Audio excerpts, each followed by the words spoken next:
A young guy named Ki-woo Kim, Choi Woo-shik, lives in poverty in the slums of an unnamed South Korean city with his family, which also includes his sister Ki-yoon, Park So-dam, mother Chung-suk Kim, Jang Hae-jin, and father Ki-tae Kim, Song Kang-ho. The family resides in a garden apartment where they fight to find a Wi-Fi signal to smuggle into so they can use the internet to watch TV, get fumigated, and have to observe males urinating in the lane outside their door. They eke out a living by performing menial jobs like folding pizza boxes, and even then, they face criticism from the pizza staff for the way the boxes are folded. When Min-hyuk, Ki-woo's wealthy friend, visits the family, he brings them a gift, a rock that is said to bring its owner fortune and prosperity. The teenager daughter of a very wealthy family has been receiving tutoring, he then shares with Ki-woo. Although he is departing to pursue his studies abroad, he still has a crush on the daughter and is aware that any of the other college lads will try to snare her. Knowing that Ki-woo will watch over her and protect her, he wants Ki-woo to be her tutor so that Min-hyuk can propose to her when she graduates from high school. Since he isn't in college, Ki-woo is aware that he is ineligible, but Min-hyuk promises to speak highly of him. So he agrees and asks Ki-young to fabricate credentials for him to bring to the interview. Ki-woo does an interview to the extremely wealthy Park family, where he meets Mr. Park, Lee Sun-kyun, his disorganized wife Mrs. Park, Choi Yo-jong, and their two children, young son Da-song and adolescent daughter Da-hae. As a result of Ki-woo's realization that he must flirt with Da-hae in order to land the job, Mrs. Park pays him an obscene sum of money and expresses the necessity for an art tutor for Da-song.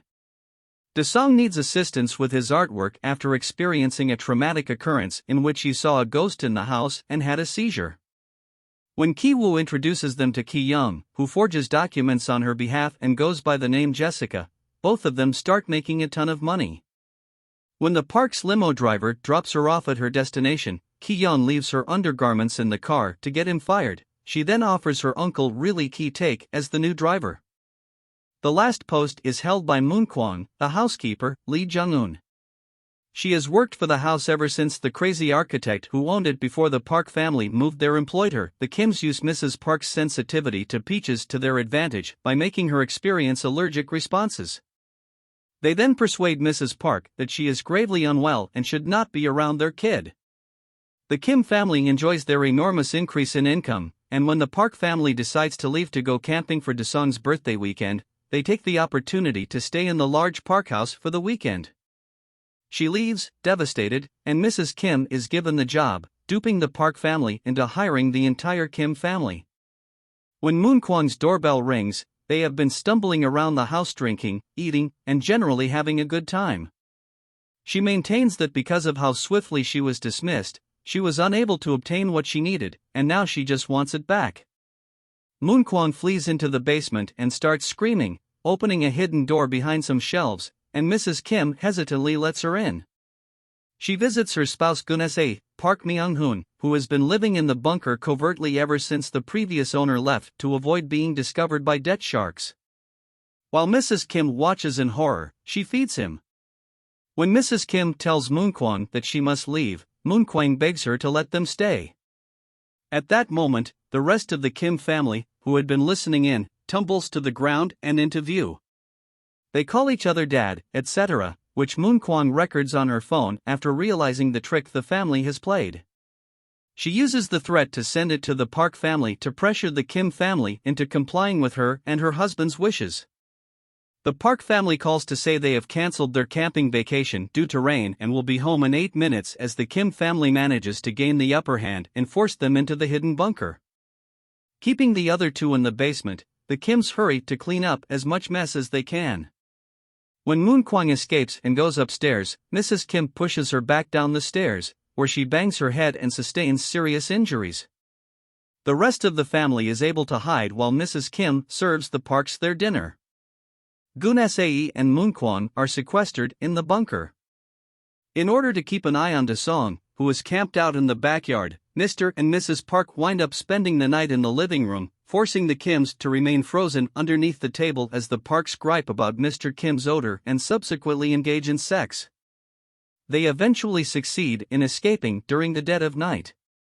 When they get home, they discover that the sewage and rain have fully filled their apartment. The family spends the night at a shelter with Ki-woo taking the rock. The following day, Mrs. Park makes the spontaneous decision to throw Do-sung a party. The Kim family is invited and is required to act as though they are unaware that there are two persons imprisoned in a bunker under the house. The Kim family is acting as aid. As Gun-se ambushes Ki-woo, who is carrying the rock, into the bunker where Moon-kwon has passed away, the latter gets struck in the head by the object. He then walks into the gathering and stabs Ki-young once in the chest. Do-sung experiences a seizure because Gun-se was the ghost he had previously seen in the house as the celebration degenerates into horror. Mr. Park yells at Mr. Kim, his driver, for the car keys to send his son to the hospital as Mr. Kim is attempting to stop Ki-young's bleeding. Mr. Kim throws the keys to Mr. Kim.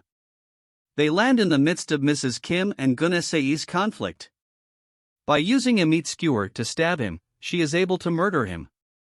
When Mr. Park accepts the keys but complains about Gun-se's odor, Mr. Kim becomes enraged and stabs Mr. Park to death. As Mr. Kim runs away, Mrs. Park collapses. Ki-woo awakens in the hospital after spending weeks in a coma. After learning of Ki-young's passing, he and Mrs. Kim receive probationary sentences. Even though Mr. Kim has been sought after extensively by the police in connection with the murder of Mr. Park, he has not been seen.